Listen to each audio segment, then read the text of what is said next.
સૌરાષ્ટ્ર ગુજરાતભરના મારા પ્રિય ચાહકો, આત્મીયજનો, સગા સંબંધીઓ અને ખેડૂતથી માંડીને તમામ નાગરિકોને બે હાથ જોડીને વિનંતી કરીને એક મેસેજ આપવા આ વિડીયો મેં ઉતાર્યો છે કે જ્યારથી ગઈકાલથી મને હેડલાઇન દૈનિકમાંથી ફરજ મુક્ત કરવામાં આવ્યો ત્યારથી હજારો કિસાન ભાઈઓના, ખેડૂત મિત્રોના, નાગરિકોના, સમર્થકો, સપોર્ટર્સના, તમામ પાર્ટી, તમામ વર્ગ, તમામ ધર્મ, તમામ કોમમાંથી ફોન આવી રહ્યા છે.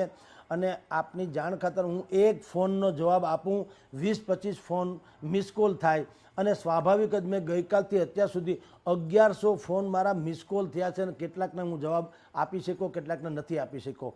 એટલે આ વિડીયોના માધ્યમથી હું આપ સર્વે મારા જે ચાહકો છે, સત્યના ચાહકો છે, લડવા માટે થઈને તૈયાર હોય એવા લોકો છે, બધાને હું કહું છું આપણો કોઈ છુપો એજન્ડા નથી.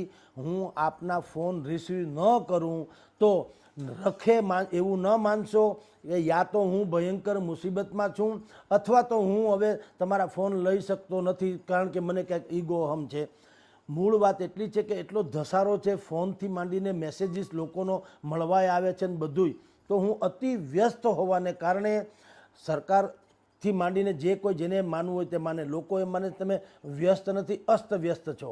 તો એ જેને જે માનવું હોય પણ અતિ વ્યસ્તતાને કારણે હું આપના ફોન રિસીવ ન કરી શકું તો પણ મને ક્ષમ્ય ગણજો. અત્યારે જે મારી સામેની તથાકથિત કાર્યવાહી શરૂ થઈ છે અને હવે ભવિષ્યમાં જે થાય તે અઠવાડિયું થોડુંક થાળે પડવા દો. ત્યાં સુધી મને મેસેજ કરજો. કમસે કમ અનુકૂળતા હશે તો હું મેસેજ વાંચી લઈશ, અનુકૂળતા હશે તો મેસેજ વાંચી લઈશ. પરંતુ હું આપના મેસેજનો પણ ધારો કે જવાબ ન આપી શકું તો ક્યારેય એવું ન માનશો કે હવે અમે કંઈક ઊંચામાં આવી ગયા. હું અત્યંત વ્યસ્ત છું કારણ કે એકલવીર જેવી વાતો છે. મારે બાકીની બધી વ્યવસ્થા કરવાની હોય તો એ કરીશું. જે કાંઈ મને સંપૂર્ણપણે ન્યાયતંત્ર ઉપર બિલકુલ ભરોસો છે. મારી કોઈ સામે શિકાયત નથી. સરકાર સામે આપણી બગાવત કે લડત ક્યાં છે?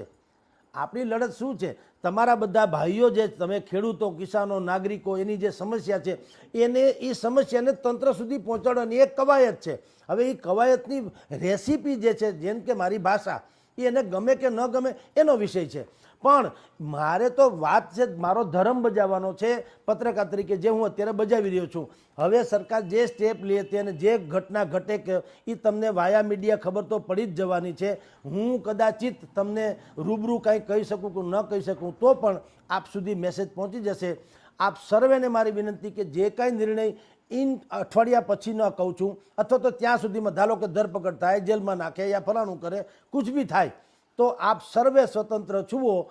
હું તમારા દુઆ ઈચ્છું છું, બીજું કશું જ ઈચ્છતો નથી. આપણે દંગા પ્રેમી નથી, દુઆ પ્રેમી છીએ.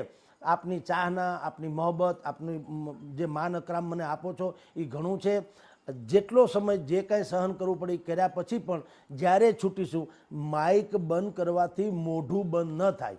હું કિસાનો માટે કે નાગરિકો માટે આ મીડિયા ક્ષેત્રમાં છું એટલે એ સ્વાભાવિક અમારો ધર્મ છે. હું કોઈ ઉપકારે કરતો નથી એટલે મને એમાં જરાય ઈગો નથી. પણ જ્યારે મને મોકો મળે ત્યારે પણ હું જનતાનો અવાજ બનવાની કોશિશ કરીશ.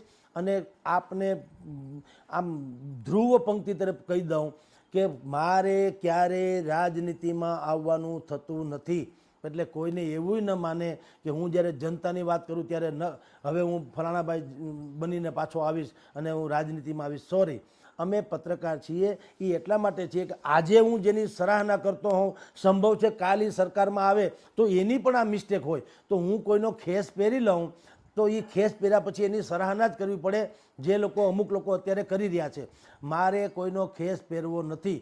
હું ઓઢું તો કાળી કામળી જેવું કે જેમાં દાગ ન લાગે.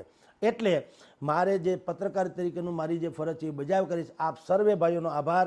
હું ફોન રિસીવ કદાચિત નહીં કરી શકું તો બિલકુલ અંદરો અંદર તમે એકબીજા મિત્રો, સંગઠનો જે કાંઈ હોય તે એ અંદરો અંદર કોઓર્ડિનેશન કરી, સંકલન કરીને જે નિર્ણય તમારે લેવો એ લેજો, જો કોઈ અજુગતું બને તો.